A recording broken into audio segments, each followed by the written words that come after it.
Desterbertis. So, makita niyo na ang pinaglalaban ni Dr. Jose Rizal nung panahon ay bansa ang Pilipinas, hindi bayan, ano? So, ang ginawa nitong mga makabayan, ano, ayaw nila ng sistema ng Pilipino. Gusto nila sistema ng bayan, kaya lahat sila nasa kalye. Okay? So, ang unang makabayan na nagpatalsik kay ah, Marcos, ano, dahil bansa pa ang Pilipinas noong 1935 Constitution hanggang 1973 Constitution, no? Dahil ang 1973 at 1935 Constitution ay sumusuporta yan doon sa mga sulat ni Dr. Jose Rizal, ano, na ang Pilipinas ay hindi bayan. So, pinalalabas ng mga inchik nitong mga nasa kalye na ito, ano, na first batch ng Kabataan Makabayan, sila Duterte, na ayaw nilang maniwala, ano, dito sa sinasabi ni Dr. Jose Rizal. Okay, so ang sinasabi ni Dr. Jose Rizal ay ito, bansa ang Pilipinas, ano? Dahil ayaw maniwala ng mga makabayan na ito, nandiyan si Cory Aquino, ano? Nandiyan din si Ninoy Aquino kasi sila yung nag-rally kay Marcos. At kasama nila itong si Juma Sison. Lahat ng mga Chinese Filipino, yan yung mga nagrarally sa kalye ng bayan. Okay. Ayaw nilang maniwala dito sa sulat nila ni Dr. Jose Rizal noong 1896. Ano? So, ang ginawa nitong mga ito, nung mapatalsik nila si Marcos, ano, binura ng mga makabayan etong historic rights at legal title ng Pilipinas. Okay? Wala na kayong matatandaan dito na ang Pilipinas ay may historic rights and legal title dito sa Article 1 ng 1987 Constitution, ano? So ito yung 1935 Constitution, Article 1, okay, nasa panahon pa tayo ng Commonwealth with American government, and Article 1 ng 1972 Constitution, may independence na tayo after 1945, 46, ano? Nagkaroon tayo ng kalayaan, ano? So, meron na tayong bansa at yung bansa natin ang may pag-aari ng lahat ng history at legal title. Lupain man yan, dokumento, sovereignty, lahat, ano? Yan ay pag-aari ng Pilipinas. So, ang ginawa nitong mga makabayan na ito, nung sila makapwesto, tinanggal nila yung history ng bansang Pilipinas, no? Na ang bansang Pilipinas, yun ang nagkaroon ng independence noong 1896. Ang gusto naman itong mga inchik na ito, abay hindi, walang history ang Pilipinas, ano? Sabi niya, dapat kami ang may history, sila daw ang may history niyan. So kaya ang gusto ng mga inchik, history nila yung nakikita dito sa 1987 Constitution. Kaya lagi silang nagagalit diyan sa kalye, nagrarally. Okay? So ganyan din ang ginawa nitong mga makabayan na ito na sinasabi ni Dr. Jose Rizal na yung 6 milyong Pilipino ay pamilya niya. Pamilya ng Pilipinas yan kasi nga ay inhabitant sila ng Pilipinas. Okay? Yung Young Filipino Nation, ano, na 6 milyong Pilipino ay pamilya ni Dr. Jose Rizal. Ano? Okay? Kasi sabi ni Dr. Jose Rizal, yun yung countryman niya. At yung countryman niya ay naninirahan sa isang bansa sa Pilipinas, ano?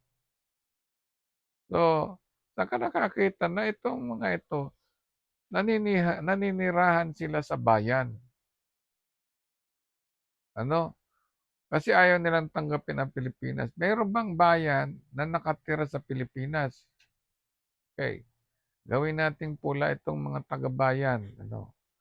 Kasi mga ano ito, red advocate, ano. 'Pag sinabing red advocate, ayaw nila sa Pilipinas. Gusto nila ang Pilipinas bayan kasi ginawa nga nila si Dr. Jose Rizal na kababayan nila sa province of China, ano. Siya, yan yung tsuri ng communism, ano. Ang gusto nila ay magkaroon ng Nine Dash Line dahil si Rizal ay hindi naman Pilipino. At yung Pilipino, sabi nila, hindi naman pamilya ni Dr. Jose Rizal. Ano, walang mother si Dr. Jose Rizal na Pilipino. Ano, okay? Pero sa sulat ni Dr. Jose Rizal, hindi naman ni Dr. Jose Rizal countryman itong mga ito. Dahil itong mga inchik na ito, ano, tinanggal nila yung sinasabi ni Dr. Jose Rizal na ito yung si Dr. Jose Rizal, di ba? Itong blue, ano? Tinanggal nila itong sinasabi ni Dr. Jose Rizal na ang Pilipino mula pa noong 1896 ay isang nation, ano? So, ilalabas natin yung nation. Okay. Ilabas natin yung salitang nation. Paliitin natin to ang konti. Okay. Para lumabas. Ano? Okay.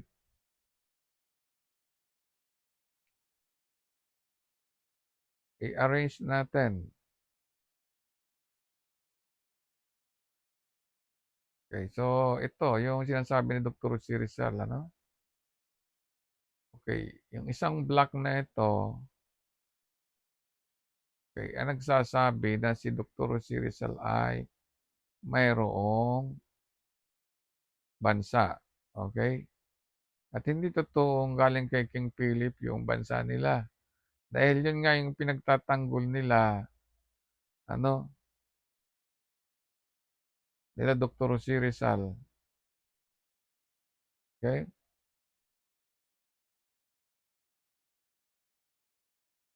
At gusto nilang magkaroon ng sinasabing independence, ano? Okay, so maliwanag na ang Young Filipino Nation noon ay merong mga matatanda, elders, ano?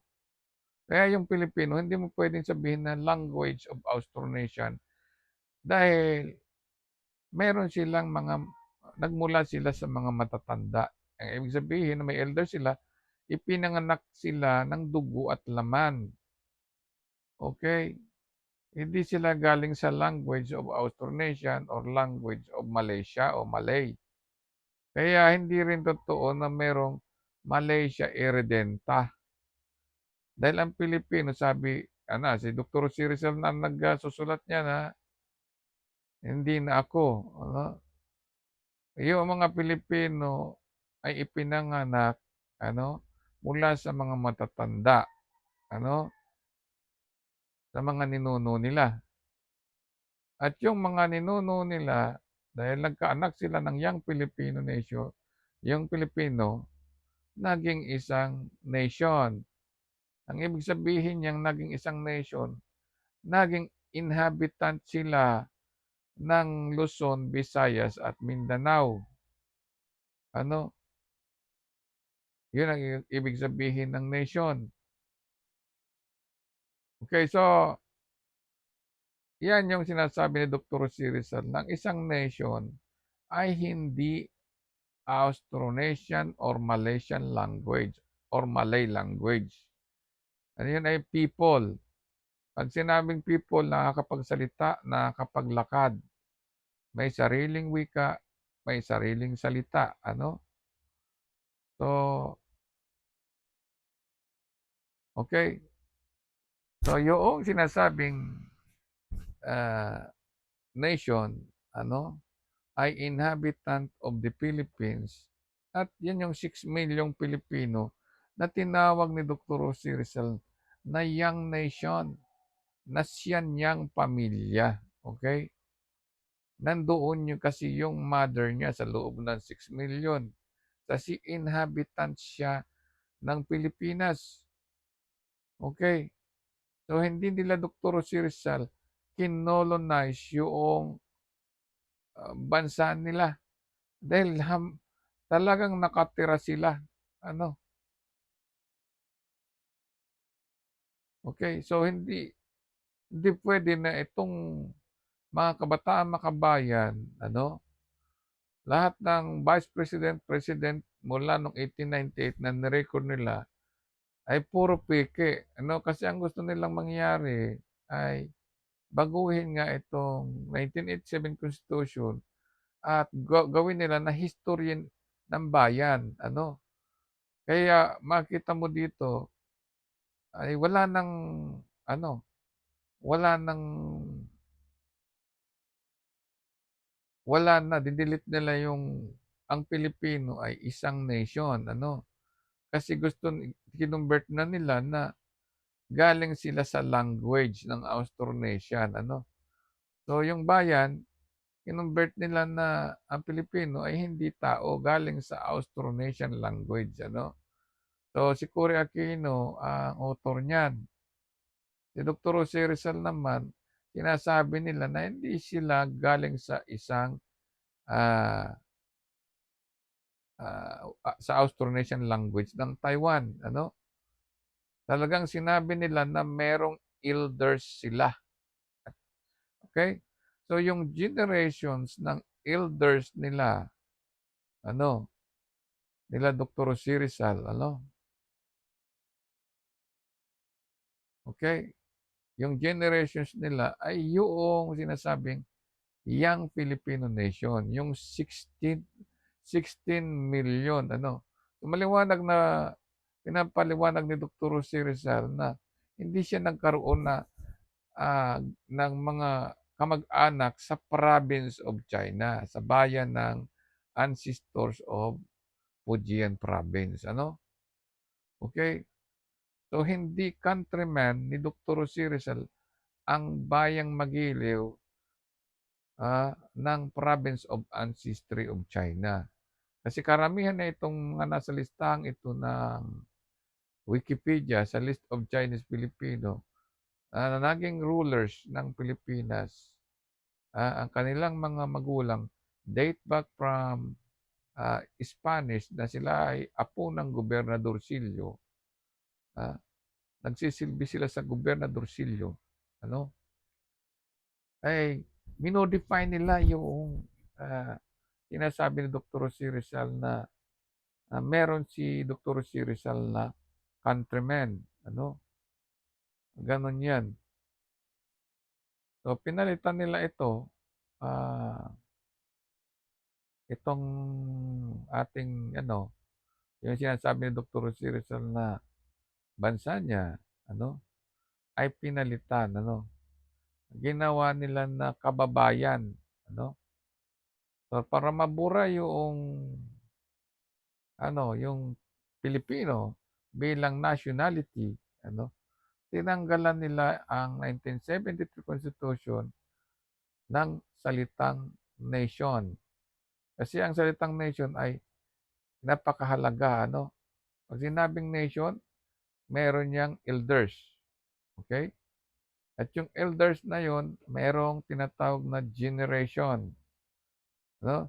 Yung generation na yun ay pamilya niya at yung pamilya niya, ah, ay mayroong mga ina at ama, ano, may asawa, may anak, ano? At, nagkaroon sila ng 6 milyong population na naninirahan or inhabitant sa Pilipinas, ano? Kaya yung Pilipino hindi puwedeng gawing language o wika, ano, dahil meron silang mga magulang at sila ay naging isang nation. So sa Constitutional Convention, mali na agad ang mga makabayan, ano. ekis na siya, okey? So, hindi sila ang totoo na hindi tao, ano? Sila dapat ang wala dito sa konstitusyon, okey? Ganyan, ano? So, dapat ganyan yung mga mambabatas gumagawa ng, sinasabing constitutional convention, ano? So, dapat ay ma-implement ay ito, yung countryman ni Dr. Jose Rizal ay yung young Filipino nation na mula sa kanilang elders at sila ay naging 6 million population, ano, na naninirahan sa Pilipinas, ano. So, maliwanag na walang Pilipino na namatay para sa bayan ng province of ancestry of China. Kaya hindi totoo ang 9 dash line, ano po. So, yun lamang mga kababansa, ano, hindi natin kababayan ang lahat ng tao na galing sa province of Fujian, China.